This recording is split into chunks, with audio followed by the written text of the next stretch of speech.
Bonjour à tous, nous sommes le lundi 17 novembre, nous sommes toujours en trêve internationale, c'est une mauvaise nouvelle, mais la bonne nouvelle c'est qu'on a quand même eu des événements footballistiques relativement intéressants, dont le match de l'équipe de France qui à ma grande surprise m'a plutôt intéressé alors que je me le suis tapé en replay et ça c'était pas gagné d'avance. On en fera le sujet d'ouverture du journal, on parlera de la situation de l'actionnariat de Lorient, on repartira du côté des matchs internationaux pour évoquer l'Italie, Norvège et franchement c'est pas une bonne période pour les Italiens.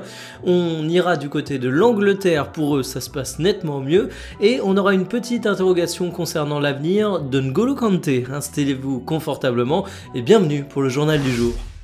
Mateta peut-il prendre la place de Marcus Thuram? Malo Gusto a-t-il le potentiel pour concurrencer Jules Koundé? Christopher Nkunku peut-il devenir la doublure au poste de numéro 10? C'est autant de questions auxquelles on va répondre dans cette news et sur lesquels on a eu quelques éléments de réponse avec cet Azerbaïdjan-France. Voici les compos qui étaient alignés et on peut commencer par Malo Gusto. Il s'est fait avoir sur le premier but où Dasmadehov est lancé en profondeur.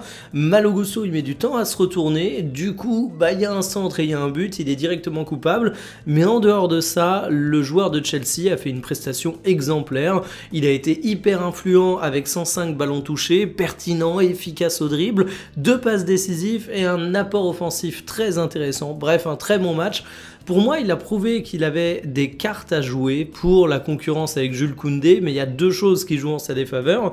La première, c'est que si Jules Koundé revient à son vrai niveau, eh bien il lui donne pas l'heure. Et puis la deuxième chose, c'est que Malo Gusto, il a un profil qui est plus offensif, qui plaît moins à Didier Deschamps, d'autant plus vu le nombre de joueurs à vocation offensive que le sélectionneur français va déjà très probablement aligner. Ensuite, on a la question de Mateta, qui en 3 sélections a égalé le nombre de buts de Marcus Thuram avec l'équipe de France, à savoir 2. Et en fait, Mateta, c'est le genre de profil qui plaît à Deschamps. Et pour un remplaçant, il coche pas mal de cases. Il a l'air de bien s'intégrer. C'est un mec qui, tout au long de sa carrière, a été décrit comme étant extrêmement sérieux et bosseur. Il est pertinent en équipe de France. Il peut jouer seul en pointe, alors que Marcus Thuram, intrinsèquement, c'est un bien plus grand talent, mais on ne l'a jamais vu réaliser ça en équipe de France, notamment à cause de problématiques de système, mais des problématiques qui seront encore là demain. Donc franchement, la question elle commence à se poser. Et puis il y en a un autre qui a marqué des points au cours de ce match, c'est Christopher Nkunku.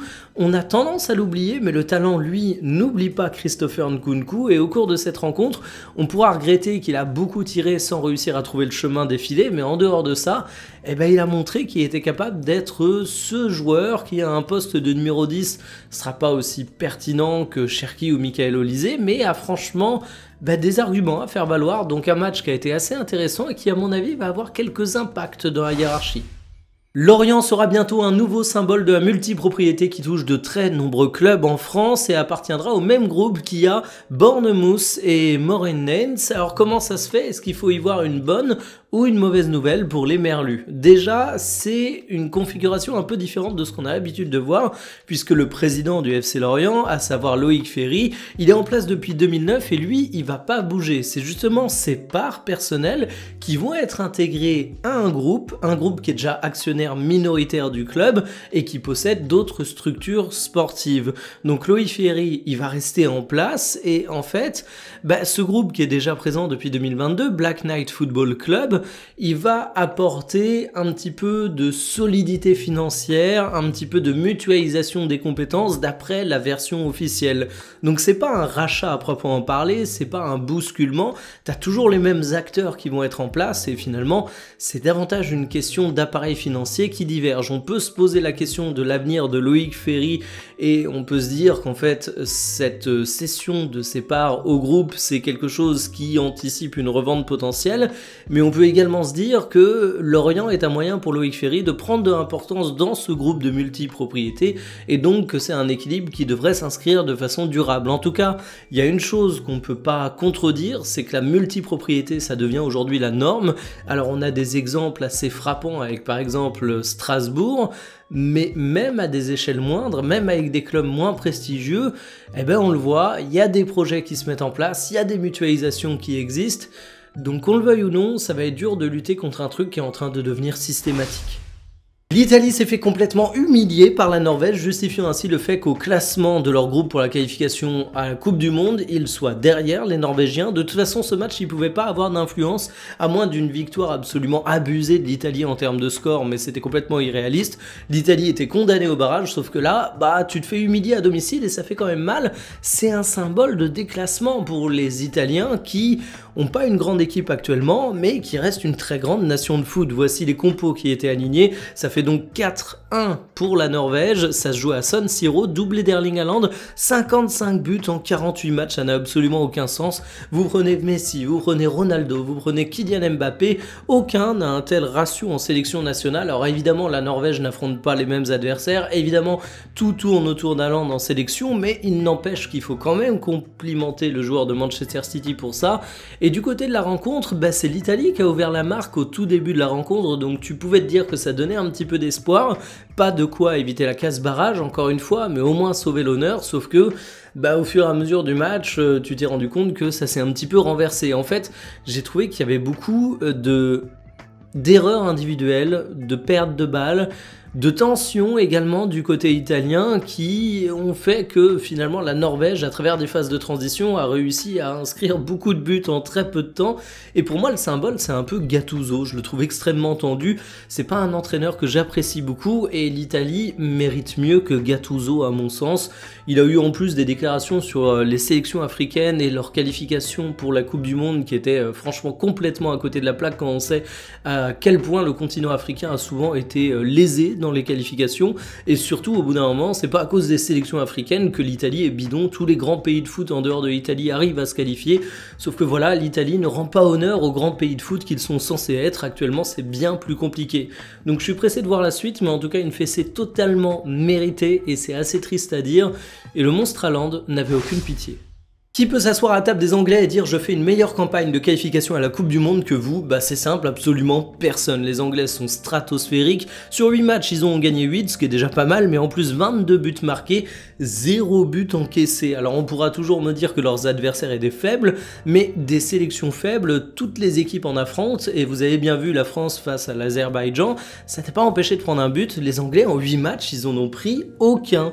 La dernière victime en date des Free Lions, c'était donc l'Albanie, et vous le voyez sur la composition, doublé d'Harry Kane, c'est monstrueux. Son 78e but avec la sélection a été inscrit au cours de cette rencontre. Mais en fait, la force de l'Angleterre, c'est que même quand tu tournes, parce que ce 11 de l'Angleterre était fortement remanié, t'as des monstres tellement, t'as d'éléments offensifs talentueux. Mais en fait, tout l'enjeu, il est là pour les Anglais. Si tu prends par exemple Bellingham, c'est assez symptomatique. Il était aligné malgré la rotation, ça montre ta profondeur, mais ce même Bellingham a râlé à la fin du match parce qu'il est sorti 10 minutes avant le coup de sifflet final, alors qu'il avait pris un jaune. Bref, Thomas Tuchel a fait un choix de coaching qui se comprenait, mais Bellingham a vraiment râlé, il n'était pas content du tout, Tuchel n'était pas content du tout de sa réaction à son tour, et en fait c'est ça la sélection anglaise, c'est un potentiel de fou. Mais alors, pour accomplir ce potentiel, il va falloir réussir à gérer tous les égos, et ça, c'est loin d'être gagné. En plus, on connaît un petit peu les Anglais, ça a toujours un potentiel de fou, mais ça soulève rarement le trophée à la fin. N'Golo Kanté va-t-il faire son retour en Ligue 1? C'est loin d'être impossible parce que, interrogé par Téléfoot, le principal intéressé a dit qu'il ne se fermait aucune porte. Il a même dit que c'était possible un retour en France et pourquoi pas au Paris FC.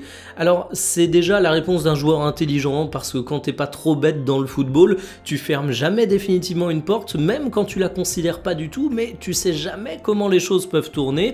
N'Golo Kanté il sera en fin de contrat au cours de l'été prochain, il aura alors 35 ans, donc si un club comme le Paris FC par exemple lui propose un pont d'or, ce serait quand même une belle opportunité pour lui. Le principal frein au retour de N'Golo Kanté en Ligue 1 et principalement en région parisienne, c'est justement les anciennes relations de N'Golo Kanté avec des personnes en région parisienne. Ça avait fait beaucoup de bruit dans les médias il y a quelques années, le joueur avait subi des pressions, c'était extrêmement toxique et on l'imaginait très très mal revenir dans la région, mais selon le principal intéressé, il faut pas fermer définitivement la porte. En tout cas, ce serait fort parce que N'Golo Kanté, il a beau avoir 34 ans, bientôt 35 ans, on l'a vu avec l'équipe de France, il est super en forme et surtout, lui qui était sujet à des blessures il y a quelques années, depuis qu'il est arrivé en Saudi Pro League, il enchaîne les saisons pleines. Donc franchement, il est loin d'être cramé le Kanté et ça ferait évidemment hyper plaisir de voir un joueur qui a été aussi important pour l'équipe de France, qu'il l'est encore, venir jouer sur les terrains de Ligue 1. Est-ce que vous pensez que ce serait une bonne chose ou pas? Est-ce que ça se ferait selon vous du côté du Paris FC ou d'un autre club? En tout cas, lui qui était un ancien pensionnaire de Caen, vu l'état du stade Malherbe, je pense qu'on peut oublier cette hypothèse. Terminé pour le journal du jour, justement, j'ai bien envie de parler de Kanté pour le sujet de l'après-midi, non pas pour son avenir club, mais pour son avenir proche en sélection. Quelle est la place de N'Golo Kanté dans la hiérarchie française? Est-ce qu'il doit aller à la Coupe du Monde 2026? Est-ce qu'il doit être titulaire? Qu'est-ce que ça dit des choix de Didier Deschamps? C'est un sujet que je trouve passionnant et franchement, j'ai l'impression qu'il y a des retournements de situation permanents sur cette question. Donc on en parlera, je vous donne rendez-vous aux alentours de 17 h, qui fait bien votre journée. Salut!